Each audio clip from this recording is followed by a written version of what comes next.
Không chịu mà cũng bắt nữa. Người ta không chịu mà. Không chịu được mà không chịu cũng bắt.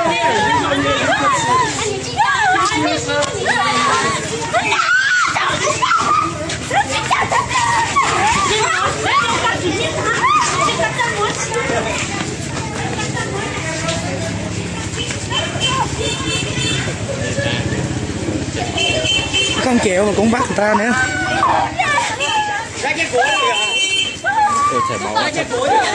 Chảy máu chân rồi kìa, chảy máu rồi kìa. Bây giờ你这个了，你看他，你这个有吗？你这个也多人的。今天你下课了，你那个，我哪天今天我，今天。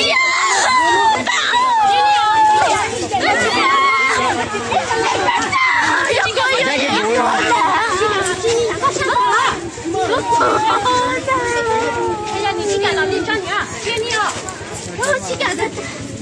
Cái mà cái hay nhá, cái hay nhá. Chỉ một cái hàng là kia. Ta không chịu mà cũng bắt nữa ta.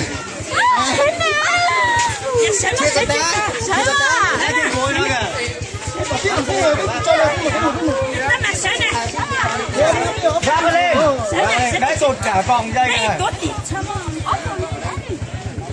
Kẻ một chân vác lên.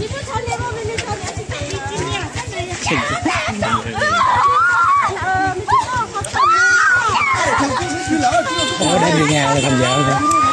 Để về nhà chắc nó nhốt luôn đó. Cái dòng người cơm về nhà nó dở nhà nó chạy.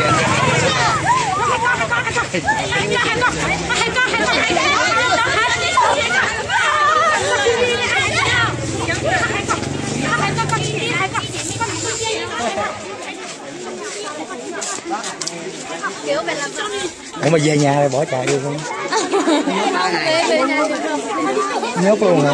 Cái tanh sơ hở chạy chứ gì? Ủa sao nó bắt được vậy mà đi ngoài chạy nó bắt thôi. Người ta không chịu mà cũng bắt.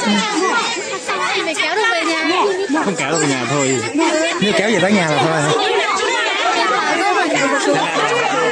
Kéo về làm gì? Bắt bé này nè. Vậy là hai vợ chồng, hai người đó hai vợ chồng.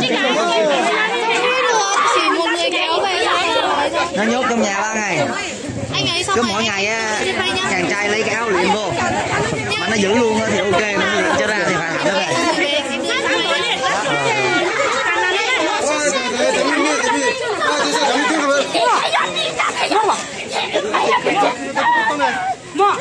这么咱们别动了，这么。那你们干嘛？你这去干那啥子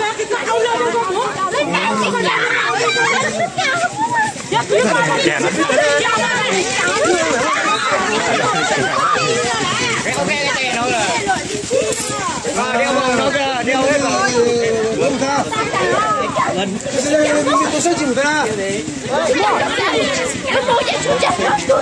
Không chống cự lại được hả? Gia đình không có thẳng được hả chị?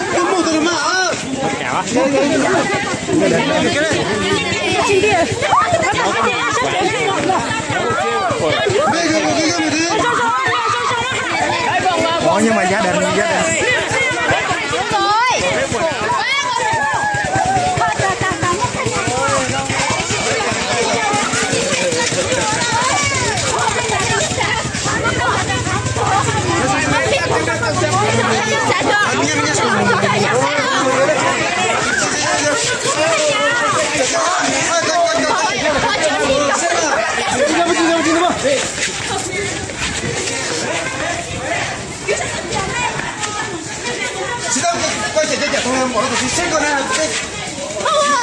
那怎么在这？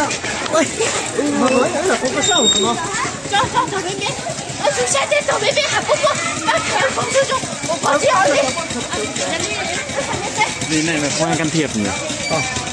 Cái này cái tục lại công an chính quyền Nó không điều quá. cái tục lại người chính quyền cũng không có người bên nhà gái cũng đồng ý rồi. Không biết không biết. Cái này bảo thêm một cái chiếc xe này. Họ không về, họ có nhà cái chiếc xe.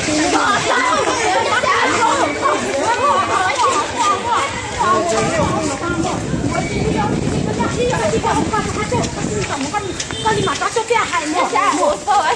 Con thế giờ cho con mua. Lúc nãy em biết từ nó đi rồi. Một chiếc đi bắt nó hay nó cho ta. Nó chỉ cho con cái chiếc đi cả sát tao á. Ok mua. Một chiếc cả cho. Chiếc đi cả sát tao một cho nó. Chiếc đi không hay mua cho tao. Đi ra đi ra cắt nó. Em đi. Chi xuống phải nghe rồi. Đồng ý rồi, đi theo rồi. Giờ đồng ý cỡ mà không yêu cũng chịu hả? Không, bắt về nhà 3 ngày cơ mà. Nếu mà về nhà 3 ngày đồng ý mới 3 chịu. ngày đồng ý với chị cho quần áo, sang đấy vào, cái này đồng ý ớt thì mới chịu. Rồi không chịu vẫn thả ra. Vẫn trả ra, Vậy là cứ về đi 3 ngày sau thả ra.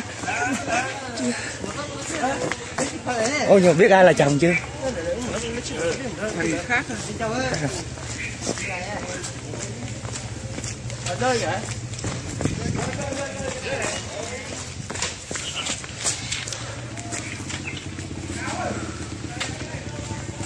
Đâu hết được rồi.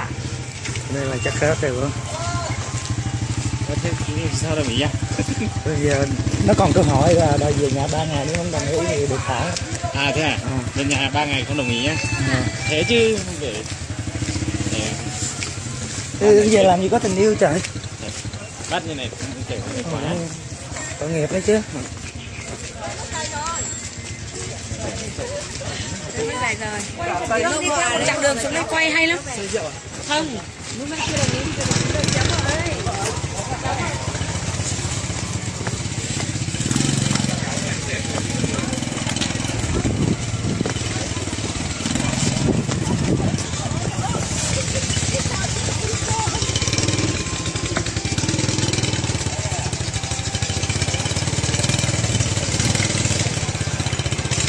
Alo. Đợi tao một chút, tao đang coi cái lễ kéo bắt vợ cái, tao đang coi phim. Rồi.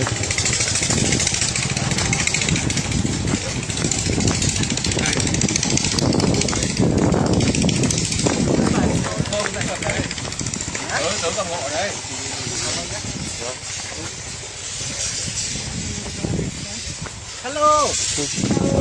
He is a traditional Pinnacle wife.